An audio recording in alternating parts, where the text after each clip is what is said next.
বন্ধুরা, গ্রামের মধ্যে দোকান করাটা যে কতটা কঠিন তা একমাত্র আমার মতো যারা গ্রামে দোকান করে তারাই বোঝে।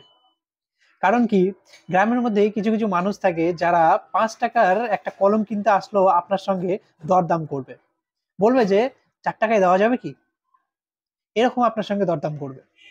আবার কিছু কিছু মানুষ থাকে যাদের বোঝাতে বোঝাতে আপনার সারাদিন চলে যাবে, তবুও সেই মানুষটাকে আপনি সেই কাজের কথা কিন্তু কখনোই বোঝাতে পারবেন না। তো এরকম এরকম অসুবিধা হয় আমাদের। আমাদের সাথে এমনটাও হয় যে আপনি যদি এই 50 টাকার কাজ করেন কিছু একটা, তাহলে আপনাকে অনেক সময় 30 টাকা অথবা 40 টাকা ধরিয়ে দিয়ে কিন্তু চলে যাবে। তো এরকম কিন্তু হয় আমাদের সাথে। আর বন্ধুরা, বাকির কথা তো বলবেন না।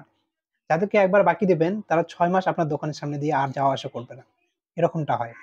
এমনটাও হয় যে গ্রামের মানুষ শহরের মানুষের থেকেও ব্যস্ত, জানেন তো?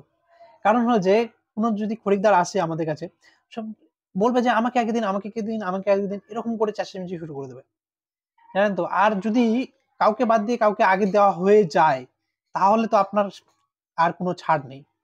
সেখানেই আপনাকে উত্তম মধ্যম বসিয়ে দেবে একদম। তো এরকমটা হয় আমাদের সাথে। তবুও যাই হোক, আপনাদেরকে নিয়ে আমাদের ব্যবসা।